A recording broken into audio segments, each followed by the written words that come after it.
Hi everyone, selamat datang kembali di Brunch with Dave. Kali ini kita hadir di Dalangham, Jakarta. Kita hadir mencicipi hidangan Michelin Star yang ada di Tank Court. Ini beberapa signature dishes kita keluarkan. We're pulling all the big guns karena tamu kita yang memetakan arti kata diva di industri musik Indonesia. Mimi Kade. Mudah-mudahan gak keberatan nih prolognya untuk kita bisa juga mencicipi makanan. Tadi dari Michelin apa? Michelin Star loh ini. Michelin Star. Aku tuh punya sahabat, beberapa sahabat yang udah dapet Michelin Star juga. Ya? Jadi walaupun simple gitu ya, memang ahli-ahlinya tuh walaupun simple cuman telur gitu, tapi jadinya kok jadi mewah kayak gini ya, kayak hari gini, kayak hari ini kita mau mencicipi agak-agak luar biasa ini. Thank you banget undangannya deh. Sama-sama. Dan juga prolog sebelum kita mulai tadi tentang kesehatannya itu luar biasa. Hebat ya. Jadi pokoknya kita ngobrol sambil makan. Ini kita appetizer dulu nih ya. Ini adalah fish mo truffle. Fish mo truffle. Tadi katanya teman baruku tadi ini ikan sebelah. Oh, ikan yang mukanya sebelah. Ikan yang muka sebelah ya. Tapi kita nggak boleh memandang dengan sebelah mata. Iya betul. Ya. Tapi nggak boleh juga menjadi ikan yang punya dua muka, itu beda lagi. Dia ketawanya nggak berubah dari dulu kamu di kiss ya. Begitu ya. Yuk sambil kita makan. Nah, yuk. Oke. Aku pakai sendok, aku nggak bisa pakai sumpit kalau makan fish mo. Oh tapi kan ini memang keras ya. Tuh kenyal-kenyal gitu. Oke. Nah. Aku tuh menghadirkan, sebelum ngomongin konser, pengen tahu dong, ganti nama nih Mi? Bukan ganti nama. Rebranding nih Mi? Bukan rebranding sama sekali. Jadi waktu Papa nggak ada kemarin COVID 2001, itu aku buka lagi file akte lahirku kan. Jadi memang namanya tuh Kris pasti Dayanti. Memang dari dulu begitu. Waktu masuk Malaysia 98 promosi menghitung hari itu juga Kris Dayanti. Karena itulah Pinky Mirror waktu ada Gloria Gaynor penyanyi dari Amerika itu waktu kita nyanyi di Bali, dia tuh susah kan sebut Kris Dayanti kan agak repot juga kali ya orang Amerika sebutin. Baru kenal hari itu juga lagi dia, baru dengar namaku juga. Terus ada Pinky Mirror, one of the most famous photographer dari zaman dulu. Udahlah panggil Kade aja Kade.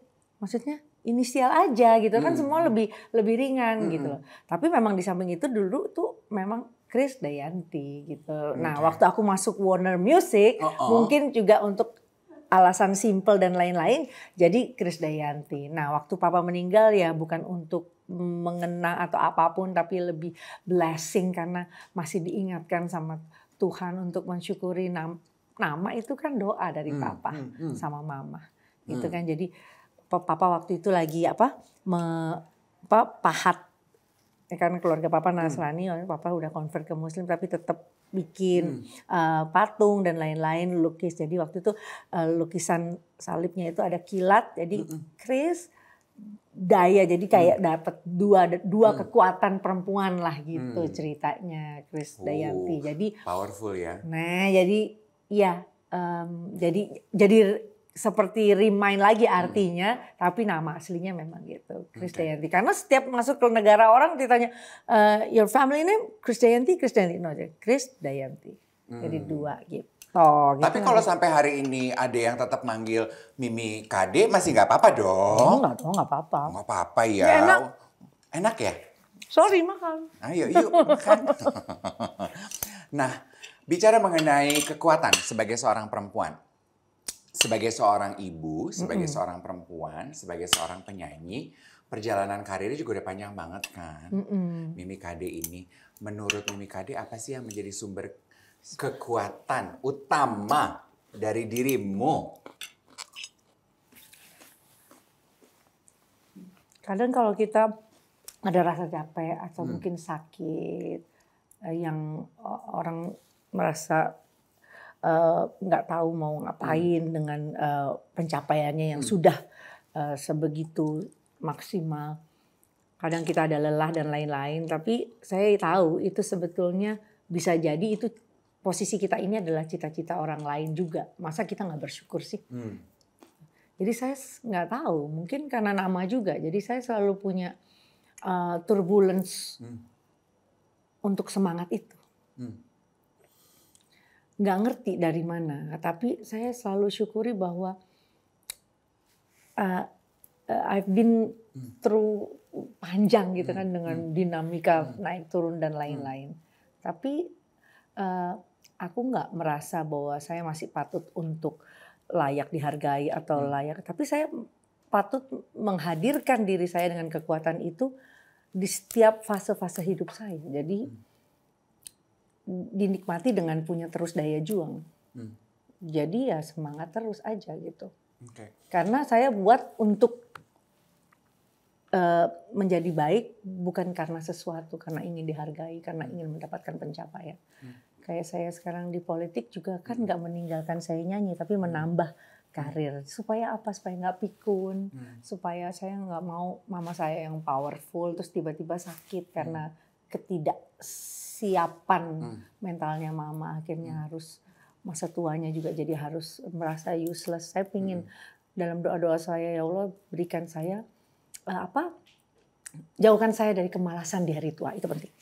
Aduh, jauhkan saya dari kemalasan di hari tua. Digerakin badannya terus. Makanya kalau kita lihat orang Chinese masih 80 tahun masih nyetir, sen kanan, sen kiri, itu kan mati kan. Kayak gitu kan. Nggak cuma ngunyah. Iya benar. Ngunyah duduk-duduk ngerumpi. Iya benar. Aku juga punya tante 70 lebih gitu kan? Masih nyetir terus kemana-mana. Masih ngelesin piano apa-apa padahal mereka keluarga berada tapi tetap aja. Gitu maksudnya bukan mau cari kesibukan gitu loh. Iya betul. Badan, otak semuanya dipakai gitu ya. Berarti untuk menjawab pertanyaan kan orang paling demen tuh ya nanya berencana kapan untuk pensiun? Apa yang akan dikerjakan pada saat nanti pensiun? Pengennya sih ngejawab nggak berencana pengen pensiun sih mas. Iya sebel nggak kalau ditanyain orang gitu? Iya boleh nggak? Maksudnya bukan pensiun, kerjaan apa sih yang pantas di hari tua ya berkebun kayak apa gitu kan? Iya gitu. Kayaknya kalau udah tua tuh udah nggak perlu ngapa-ngapain, diem-diem aja gitu. No.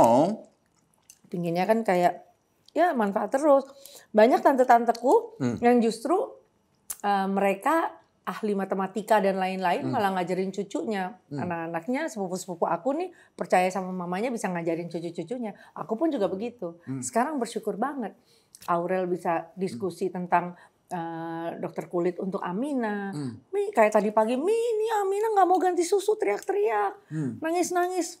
Nah kayak gitu kan, anak-anak bisa punya absolute power untuk trust lagi ke orang tua gitu kan. Kita kan berarti seneng kan, masih bisa ngulik, nanya dokter, nanya apa-apa gitu kan. Artinya kita nggak lemah gitu di saat hari tua ya kita latih sampai dari sekarang. Kan gue udah mau gocap, Bo. Nah makanya aku gak dengar Mimi ngomong gitu, gue gini, gila ya kalau dia nggak cerita nyebut nama cucunya, Selby manajernya, gue gini, gue lupa loh, dan I'm talking to a grandmother. Iya, udah mau 2 cucu aku, gitu kan? Apa rasanya? Nah jadinya ya gitu, jadi ya senang, ya mungkin ya. Ketika masa-masa aku dikasih kesempatan kedua ini juga begitu Tuhan baik. Kan waktu umur 9, Aurel 9 tahun, Azriel 7 ini kan sama ayahnya. Terus aku kan lost kan ketika masa transisi itu. Aku dikasih lagi kesempatan, aku hamil Amora sama Kellen tuh umur 39-40 loh dia. Gak gampang semua perempuan bisa hamil umur segitu. Dikasih kesempatan lagi untuk tahu dan akhirnya aku tahu. Di usia sekarang Amora sama Kellen umur 11-12 mereka udah ngobrolin sex education sama aku. Berarti dulu momen-momen itu aku kan nggak alami. Sekarang dikasih kesempatan lagi sama Tuhan untuk dapat kesempatan untuk itu gitu. Jadi ya aku nikmatin banget gitu loh. Anak-anak sekarang jauh lebih gadget.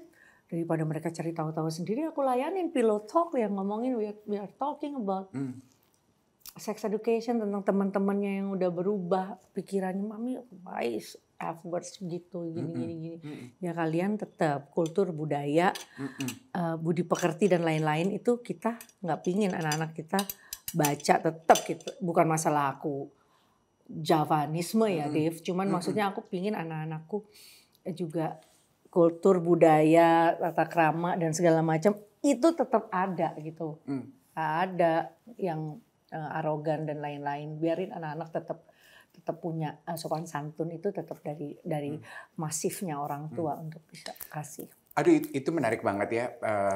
Seperti yang Mimi Kade bilang bahwa she is fortunate enough, Tuhan kasih kesempatan untuk menjadi orang tua buat generasi milenial, ya dong, kan Aurel milenial sama Azriel kan? Azriel milenial sama Z gitu. Dan aku suka yang di point out sama Kade gitu bahwa Jack, yang membedakan kita dibandingkan negara lain adalah kita negara yang kaya akan budaya gempuran teknologi dan perubahan zaman. Bener. Lu kembali ke budaya kita nih. Budaya kita.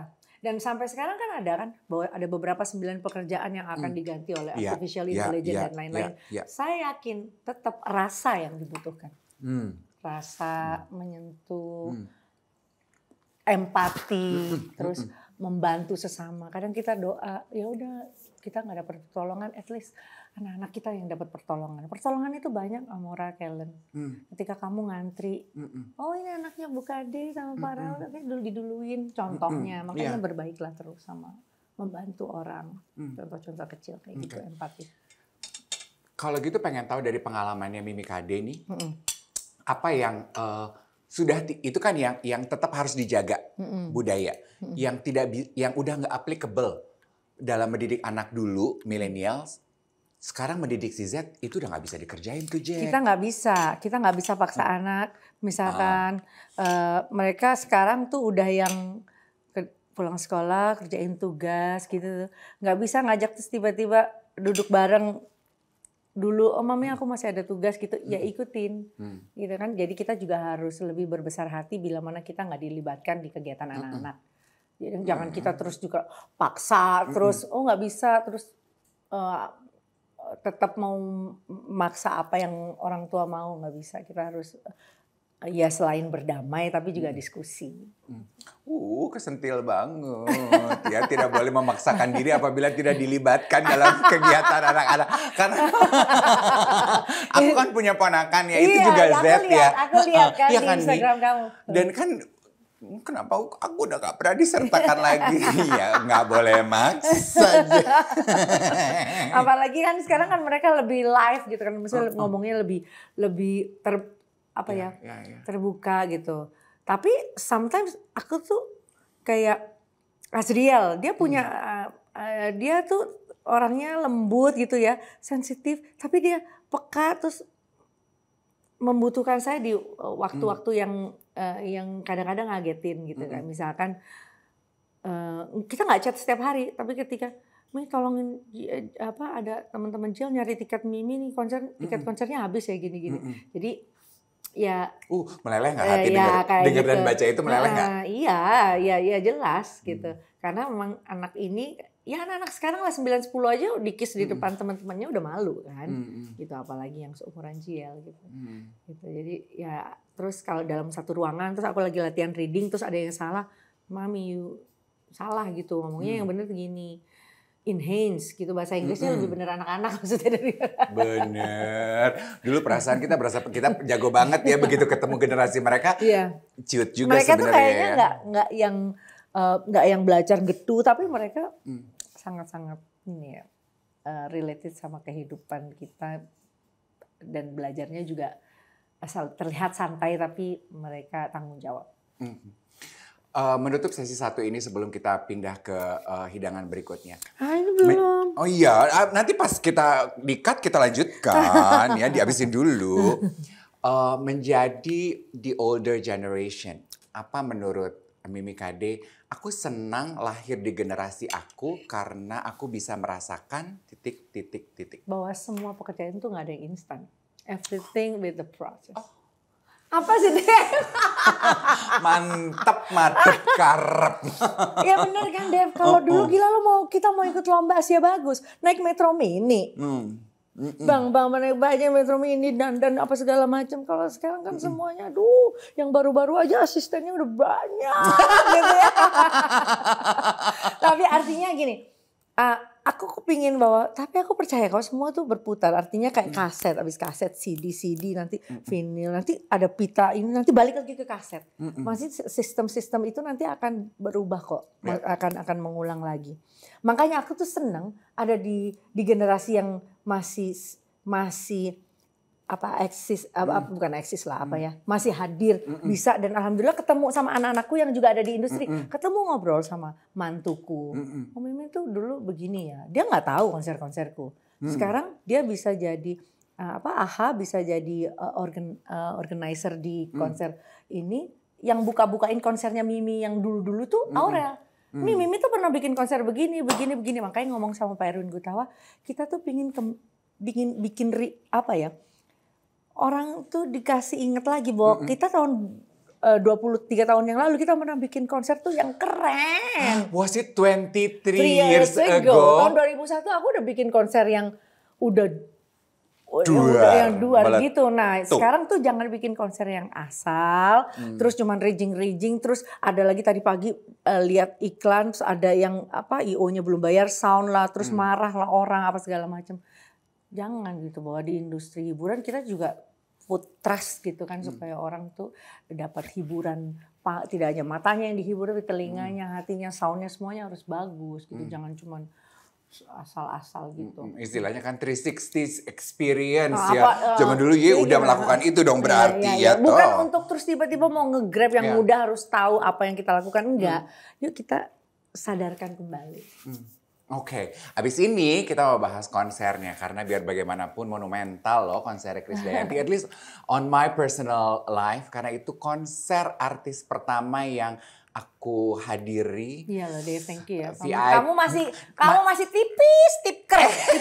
Badannya masih tipker kayak gini. Sekarang hadir lagi konser Semesta.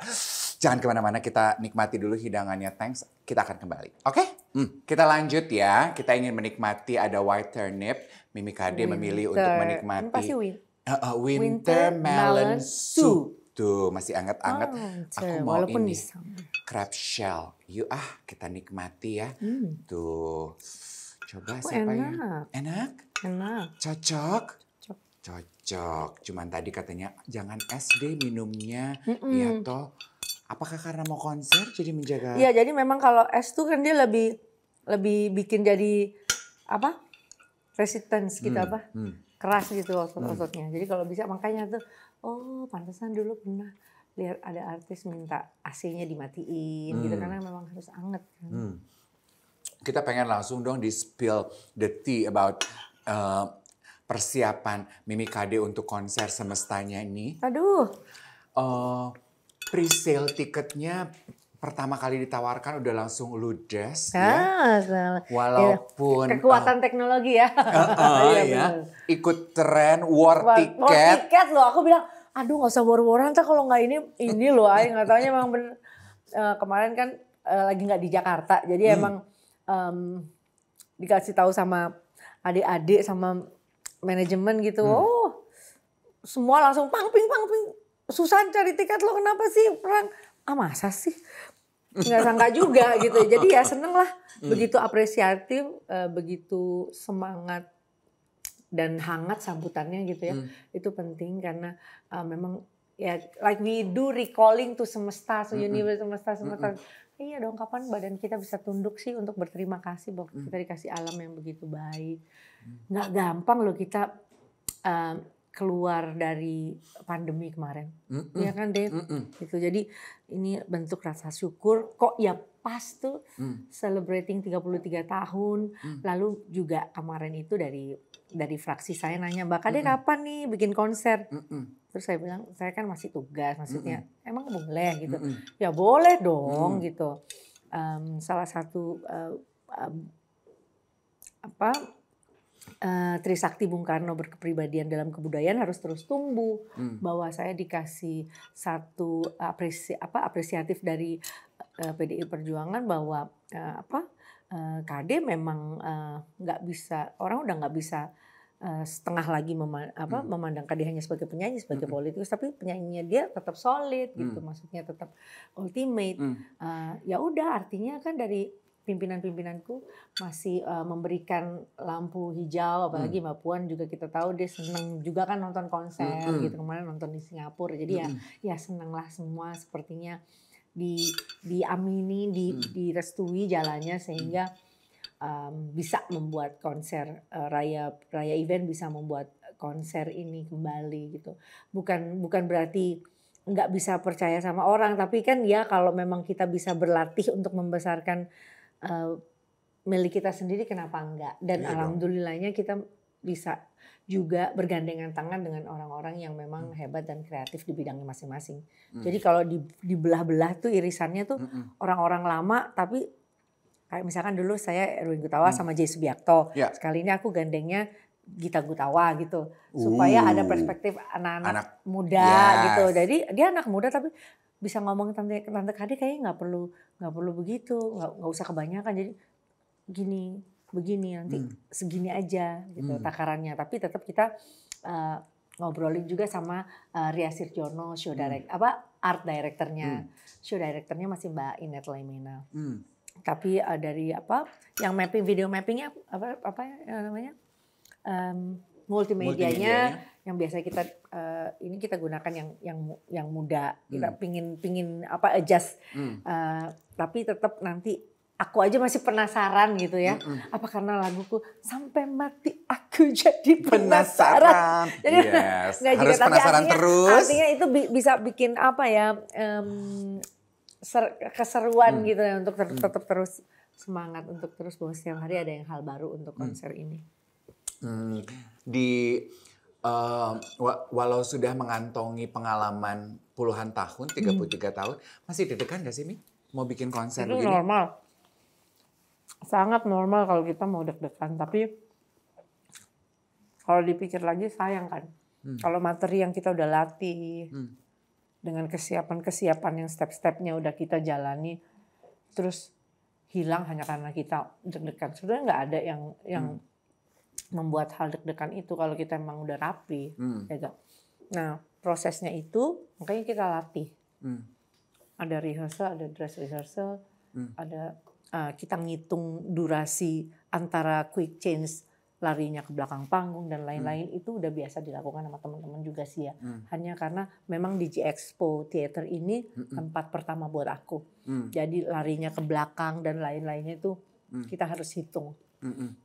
Dan kali ini kita gunakan 60 piece orkestra plus 15 rhythm, ada dancernya juga nggak di semua tarian, nggak di opening, nggak di closing, tapi hanya beberapa nomor aja. Jadi memang treatmentnya beda kali ini gitu. Terus kalau Dave bilang lagi kedek-dekan, sebetulnya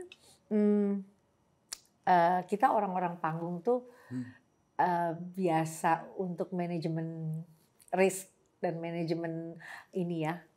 Semuanya adrenalin. Jadi stay calm, kita bisa lebih bisa lebih jalaninya lebih enak. Apa sih, pengen denger nih pengakuannya langsung dari Krisdayanti. Kuncinya 33 tahun tetap bisa relatable, dinikmati dan berkarya. Aku ngikutin tren-tren banget juga enggak. Simple aja. Bedanya treatmentnya Aurel sama Azriel dulu ya, milenial gitu. Dulu kita masih tanya dengernya lagunya, musiknya apa. Ya kan? Kalau ngobrolin sama Amora sama Kellen, gamenya lagi main game apa. Tapi sekarang saya udah bisa ngobrolin tentang musik bareng Amora. Gitu. Jadi gimana caranya bisa relatable di setiap generasi itu ya, alhamdulillah ini punya anak yang bisa jadi hook gitu jadi ya. Hook. Terus mereka juga bisa jadi imajinasi dan visualisasi apa anak-anak muda ini sih gitu loh. Jadi sebetulnya kalau orang tua hanya dicap jangan gaptek dong, sebetulnya bukan itu aja. Tapi luas sekali maknanya bahwa terus kita bukan berarti terus kita melek teknologi terus jadinya malah pasif, semua diem di meja makan, semua main gadget. Enggak dong, bahwa kita juga ngomongin teknologi, kita bisa sambil diskusi makan di meja. Makanya Raul tetap menempatkan disiplin, nggak boleh bawa handphone di meja, contoh-contoh kecil kayak gitu. Terus bahwa saya kan di rumah dikasih absolute power karena kita LDR, jadi LDR. tetap Macam itu. ABG. Itu yang bikin lebih deg-degan daripada konser. Jangan ngarang, tanyain jam Maria Lirungan. Gitu. Jadi percayanya Raul tuh dituangkan semuanya ke saya kalau misalkan dia lagi di Dili, karena jadi dikasihlah ke Kellen nih yang paling kecil untuk jadi kayak apa ya, menjaga maminya sama kakaknya. Jadi perwakilan papa di rumah nih. Jadi banyaklah diskusi-diskusi yang bisa menyelaraskan kehidupan saya jadi lebih berwarna di setiap generasi-generasi anak-anak ini gitu. Jadi entah itu namanya tadi yang Dave bilang relatable atau apa, tapi saya merasa intuit with them. Gitu. Itu aja tuh penting. Artinya kita nggak ketertinggalan banget jadi orang tua yang gaptek atau apa. Terus mau kejar teknologi mereka, terus kita juga jadi harus kejar teknologi, tapi tetap saya lebih punya aturan aja di rumah supaya mereka tetap hormat orang tua, hormat orang yang lebih tua. Dan alhamdulillah di rumah kan keluar masuk kayak misalkan manajemen atau kru atau mungkin lagi doa bersama atau apa, banyak orang yang berseliweran, atau mungkin juga dia bertemu dengan relasi maminya yang setiap hari berbeda. Nah itu melatih mereka untuk juga sopan, bertemu dengan orang setiap hari yang berbeda kayak gitu-gitu tuh. Aku bersyukur bisa melibatkan anak-anak. Sebagai seorang seniman ya, kan pengamat sosial Mas Nukman bilang emang anak muda itu trendsetter, orang tua itu follower aja gitu. Tadi kan Mimi Kade bilang, ya aku juga nggak memaksa diri untuk ikut tren sih, karena sudah pernah jadi trendsetter. Itu bahasa ya. kamu dikis. Selain trendsetter. Iya dong, iya kan. Maksudnya you've done it all. Bicara mengenai tren sebagai seorang seniman. Makeup, hairdo, fashion, musik, Dine semua. You tick all the boxes ya. Yang aku ingin tahu, dari sisi musikalitas gitu. Masih suka diburu atau dipecut sama tim manajemen, ayo bikin apa lagi ya, yang ayo dong Mi bikin tren apa lagi ya sebagai seorang seniman. Kan banyak yang akhirnya burn out gitu loh Mi. Aduh, gue di umur segini udah gak bisa bikin tren gitu misalnya. Kalau Mimi gimana? Karena itu saya tuh kerjanya semua sistemnya kekeluargaan sih ya Dev ya. Maksudnya saya memang gak pernah masuk manajemen atau apa.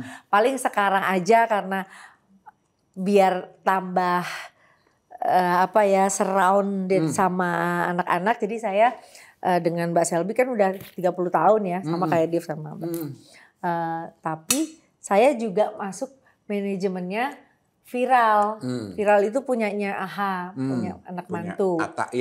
Itu hanya sebagai icon aja bahwa nih nenek-nenek ada di My gorgeous granny. Enggak cuma buat maksudnya memantau anak-anak kerjanya gimana. Kalau kapan-kapan pernah satu kali ada pemotretan gitu.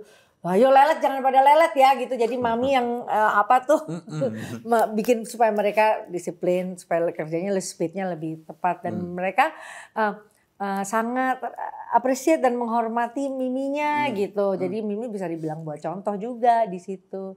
Gitu. Jadi enggak yang kalau sama tim manajemen lama itu bukan yang kita bikin apa ini, karena apa? Karena miminya yang enggak berhenti idenya terus, mereka udah makin tua.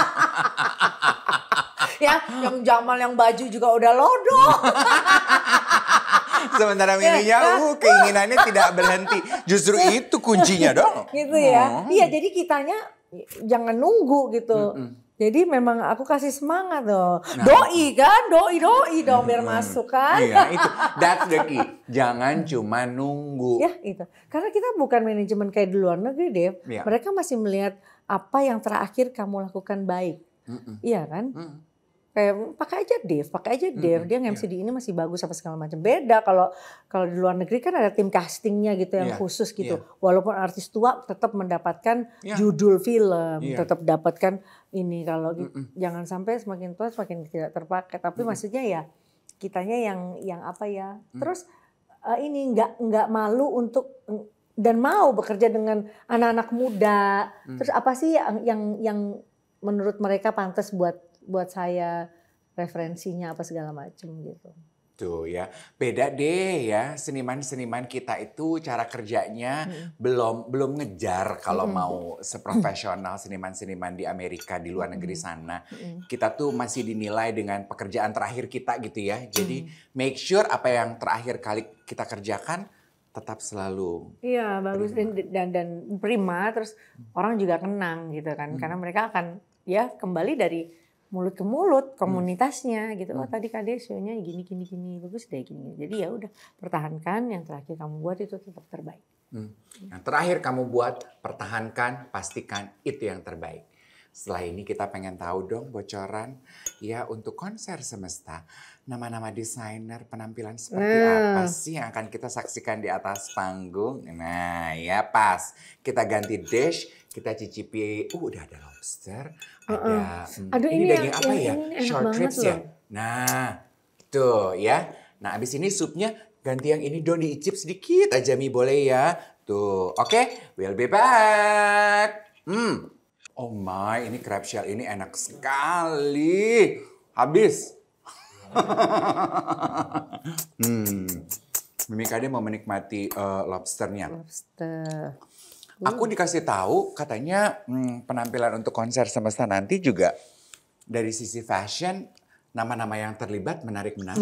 Menarik dan aku ya tadinya kan mau reuni semuanya sama Mas Didi Budiarjo sama Sebastian, karena mereka ada show-show tunggal, jadi maksudnya mau reuni yang tahun 2001 dulu. Jadi karena kali ini kita melibatkan stylist Azteca dan udah beberapa kali ketemu ketika Azteca dandanin Rosa, lalu Raisa dan lain-lain.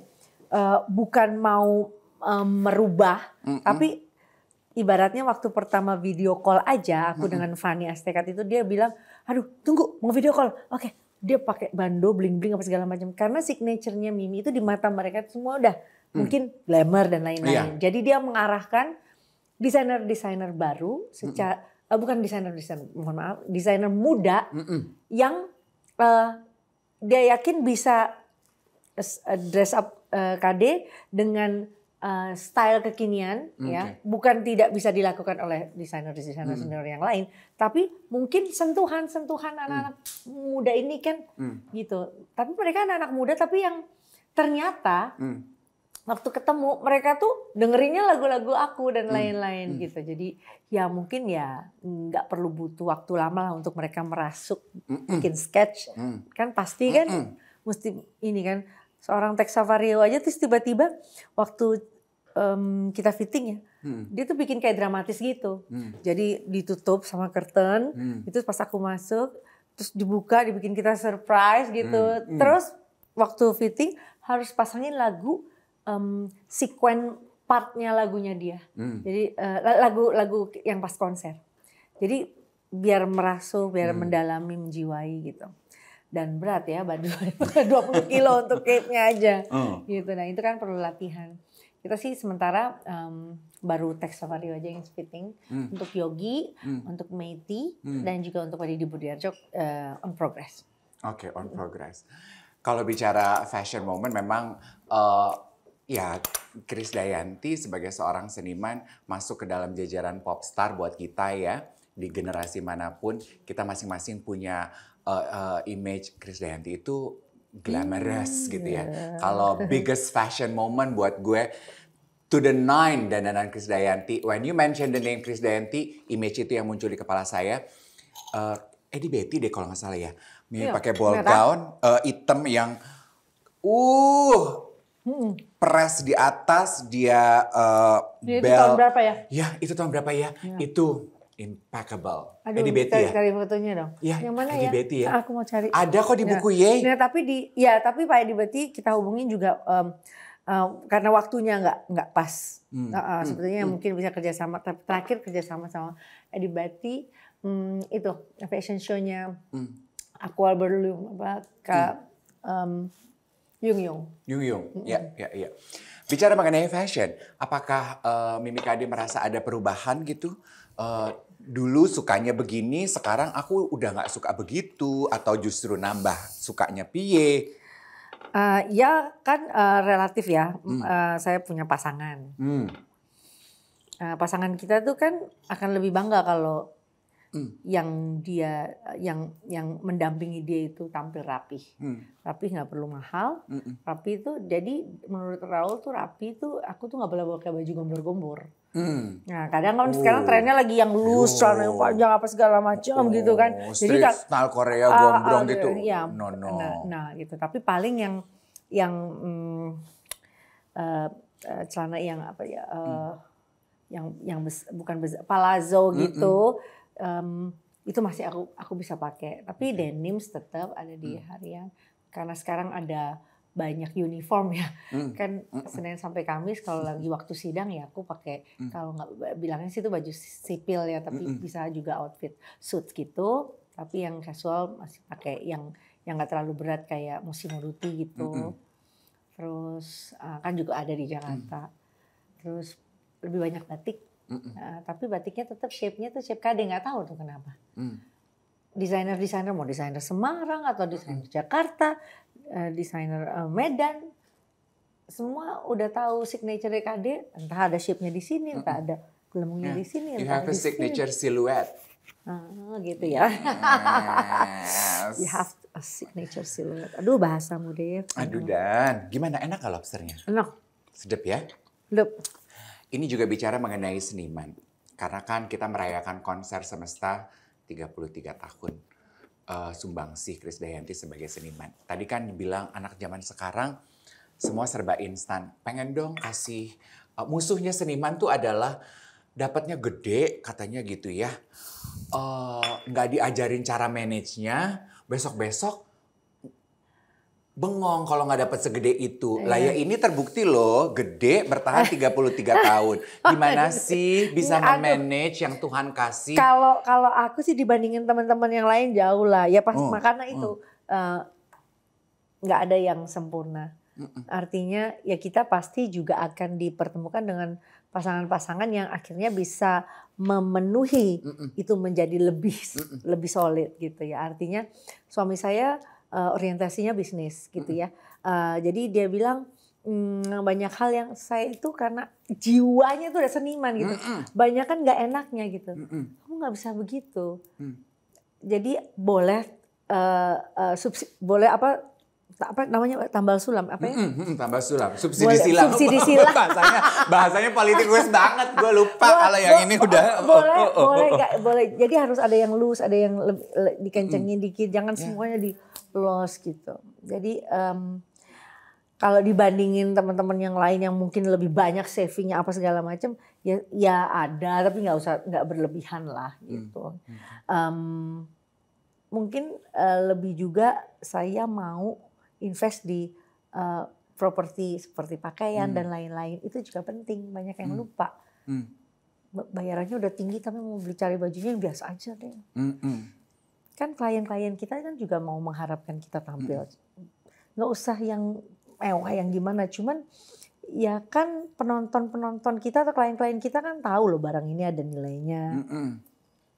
Gitu kan, sayang kalau terus entourage-nya udah banyak, terus permintaannya udah banyak, bayarannya udah tinggi gitu, tampilnya biasa-biasa aja. Makanya aku udah tambah seneng nih, kayaknya desainer kita udah mulai menggeliat, terus udah sekarang kan udah banyak stylist kan. Dulu apa-apa kan kita semua sendiri kan. Sekarang tuh ada stylist yang banyak lah, Azteca, Karen, ada banyak lain, Eric Alamin apa segala macam. Kayaknya Aurel tinggal diem didandanin gitu ya. Artinya mereka juga sudah mau memantapkan diri bahwa mereka sebagai it's a company untuk mendampingi artis itu terlihat percaya diri. Kayak Eric itu ternyata dandanin Aurel sama Atta. Nggak gampang kan dandanin couple suami istri, apalagi Aurel lagi hamil gitu. Nah, paling saya kasih komplain roknya kurang panjang karena kalau hamil kan jadinya bajunya kan lebih maju, jadi itunya roknya terlihat cingkrang. Kakak yang harus yang rapi ya gitu. Ini kayak gini kejadian nyata kan, Kellen tuh datang. Kellen datang jadi polisi. Nah, polisi itu spy. Padahal nggak apa-apa lo di sini nungguin maminya. Nggak apa-apa. Lalu rame. Iya. Oke. Habis ini kita mau membahas mengenai yang tadi dimention oleh Mimi Kade, long distance relationship tuh ya. Tuh anakku udah seperti gitu tuh Amora. Amora. Katanya Ini Aurel gini, mami ini gimana sih panggil aku Amora, kebanyakan anak sih, pada cuma 4. Di konser semesta ini Amora juga akan nyanyi ya? Ada Amora. Satu keluarga terlibat semua ya? Cuma pinginnya si Azriel gitu juga bisa main gitar tapi nggak masuk audiensinya Erwin Gutawa kan gitarnya susah.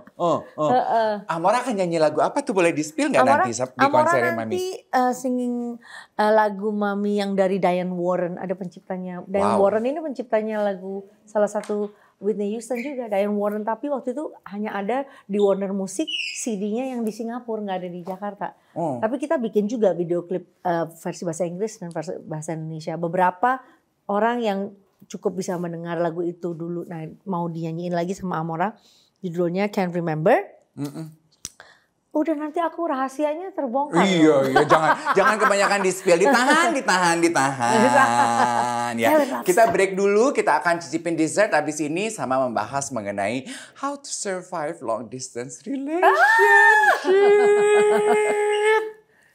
Nah, ini adalah piña colada. Tadi dikasih tahu sama. Piña colada itu favorit aku. Iya. Tapi setahuku minuman, kok ini jadi ice ya? Nah, hebat ya.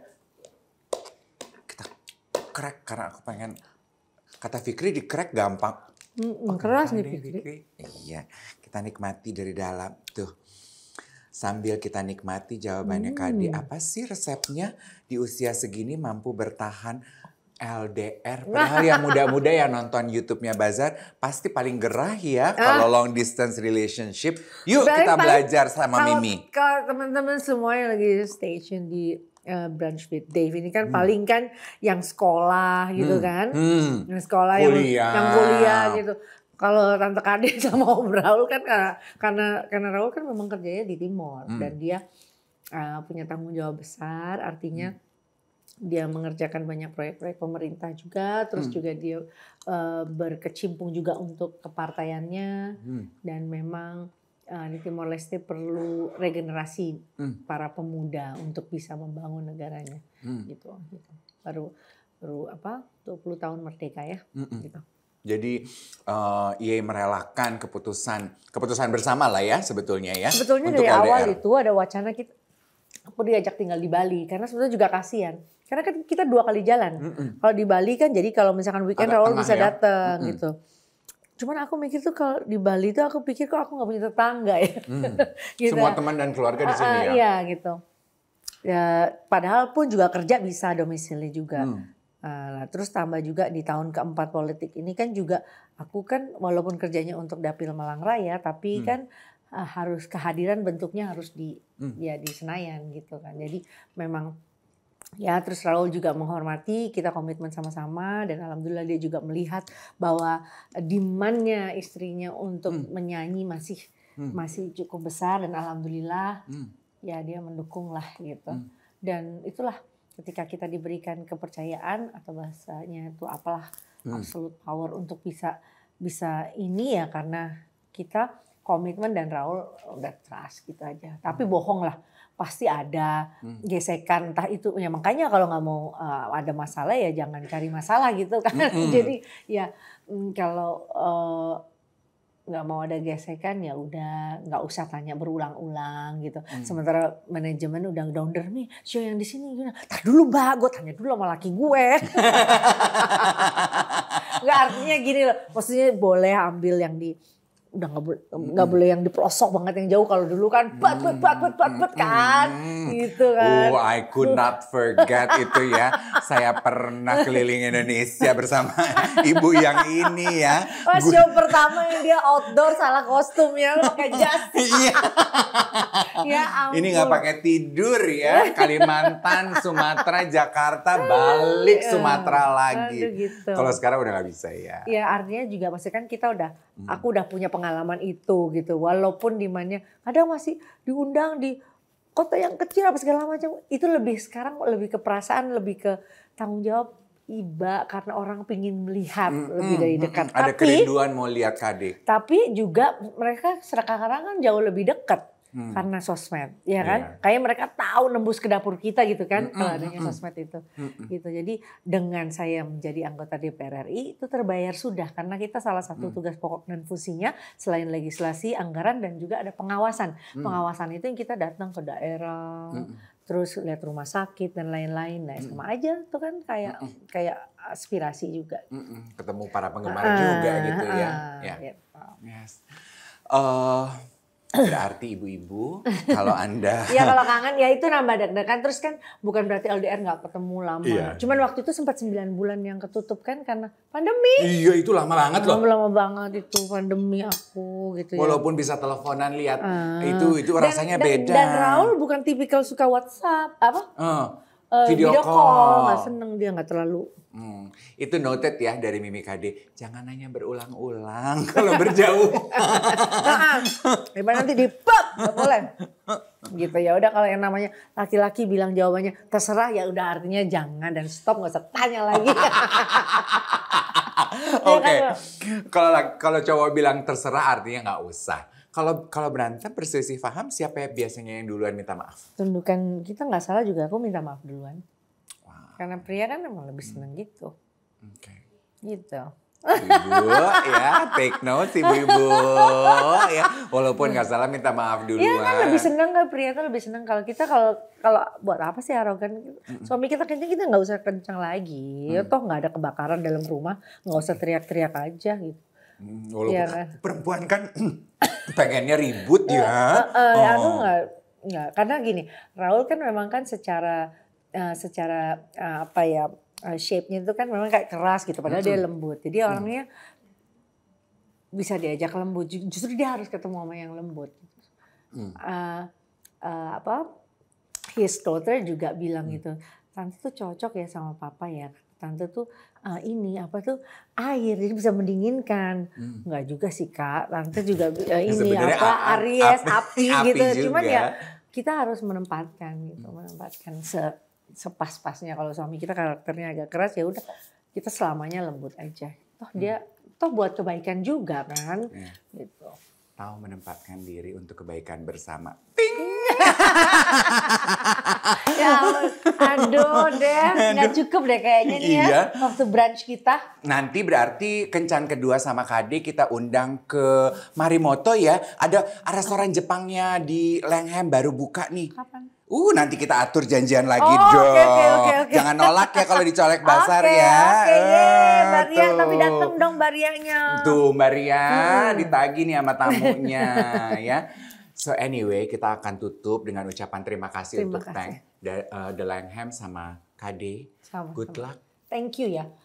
Support kamu bisa menjadi salah satu semangat tentunya bahwa industri musik kita harus selamanya solid, harus selamanya kuat. Sekarang banyak sekali komunitas-komunitas aksi yang menyuarakan kesejahteraan untuk para pelaku industri. Pelaku industri bukan hanya kita-kita yang ada tampil di panggung, tapi pemain bandnya, orang panggungnya, di belakang layarnya ini kasihan. Mereka rata-rata sakit dan terus meninggal, nggak ada rujukan rumah sakit dan lain-lain. Jadi mudah-mudahan saya bisa semakin ini kan orang yang kerja ini kan 200 orang ibaratnya gitu.